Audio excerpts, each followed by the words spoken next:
بسم اللہ الرحمن الرحیم۔ یہاں پر میں آپ کو دو مسئلہ بتاؤں گا، وضو کے متعلق ہے۔ نمبر ایک، اگر کوئی غسل کر لیا ہے، نہایا ہے، نہانے کے بعد جب وہ نماز پڑھنے جا رہا ہے تو کیا اب نماز کے لیے وہ وضو کر کے جائے گا، یا جو نہایا تھا وہی وضو ہو گیا، اسی سے وضو اس کا ادا ہو گیا؟ اب کیا حکم ہے؟ ایک مسئلہ یہ بتاؤں گا۔ دوسرا مسئلہ، اگر کوئی ننگا نہایا ہے، کپڑے اتار کر نہایا ہے مکمل، اب اسی وضو سے جو اس میں وضو وغیرہ کیا تھا، اب اسی سے جا کے وہ نماز پڑھ رہا ہے، تو اس سے نماز وہ پڑھ سکتا ہے یا نہیں پڑھ سکتا؟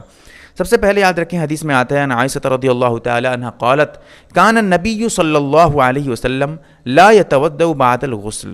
یہ حدیث ترمذی شریف میں جلد نمبر 1 صفحہ نمبر 30 پر، اور مسئلہ مسائل جو میں آپ کو بھی بتاؤں گا یہ کتاب المسائل میں جلد نمبر 1 صفحہ نمبر 179 پر مل جائیں گی۔ آپ دیکھ لیجئے گا، ساری کتابیں میرے پاس بھی موجود ہیں، یہاں پر بھی میرے پاس بہت ساری کتابیں جو ہمارے مدرسے کی ہیں یہاں پر بھی موجود ہیں۔ بہرکیف یہاں پر آپ یہ سمجھیں، اگر آدمی غسل کیا ہے، وضو کے فرائض میں مسئلہ مکمل سمجھاؤں گا آپ کو، سمجھانا میرا کام ہے، میں سمجھانا چاہتا ہوں آپ کو، آپ سمجھیں۔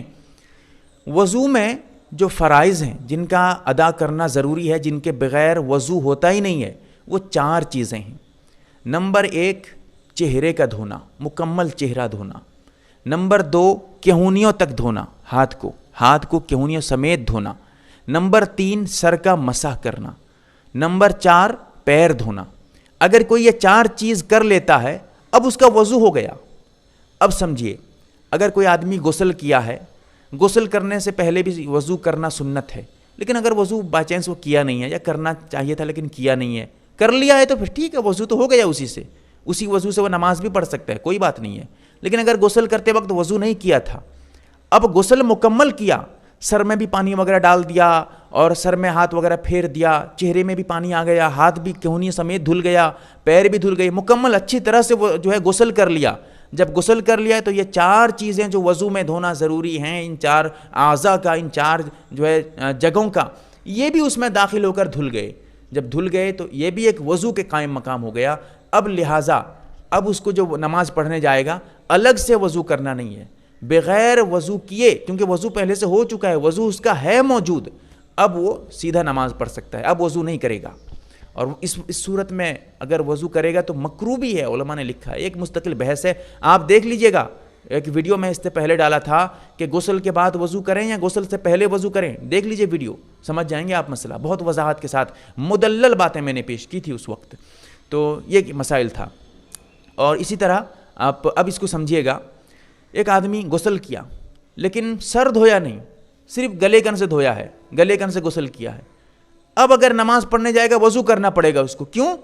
اس لیے کہ وضو میں 4 چیزوں کا، 4 اعضاء کا دھونا ضروری تھا، اس میں سے ایک سر کا مسح بھی تھا۔ اب جب گلے کن سے دھویا ہے تو سر کا مسح ہی نہیں ہوا، جب مسح ہی نہیں ہوا تو وضو نہیں ہوا، جب وضو نہیں ہوا تو وضو کرے گا پھر دوبارہ وہ۔ لیکن گلے کن سے نہایا تھا اور نہانے کے دوران سر پہ مسح کر لیا، اب اس کا وضو بھی ہو گیا مکمل۔ اگر گلے کن سے نہایا تھا، پیر ہاتھ سب دھویا تھا، تو اب اس کا وضو بھی ہو گیا اس سے، اب وضو کرنے کی اس کی ضرورت نہیں، کیونکہ وہ مسح کر لیا ہے، اگر مسح نہیں کرتا تو وضو نہیں ہوتا۔ یہ مسئلہ تھا، پہلا مسئلہ بہت ضروری تھا، سمجھیے گا اس کو۔ اور اسی طرح کوئی آدمی ننگا نہایا ہے، مکمل ننگا، لیکن نہاتے وقت وہ وضو کر لیا تھا، یا نہایا اس طرح کہ مکمل سر وغیرہ سے نہایا ہے اور وضو میں جن اعضاء کا دھونا ضروری تھا اس کو دھو لیا ہے، نہایا ننگا ہو کر ہے۔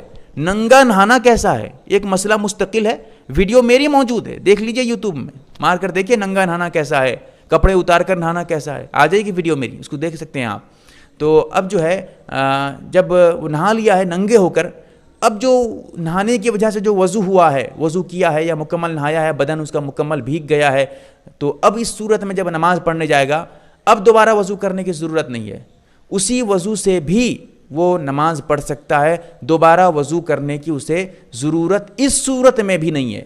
اس کو بہت آدمی غلط سمجھ کے بیٹھے ہیں، وہ سمجھتے ہیں کہ اگر مکمل اس طرح کر کے نہائے گا تو اب اس کا وضو ہی نہیں ہوا، اب وہ دوبارہ جا کے وضو کر کے نماز پڑھے گا، یہ غلط سوچتے ہیں۔ اسی لیے یہ 2 مسئلہ میں بتانا بہت اہم سمجھتا تھا، بہت ضروری سمجھتا تھا۔ اللہ تعالی ہم تمام کو صحیح مسئلہ سمجھنے کی توفیق عطا فرمائے، آمین یا رب۔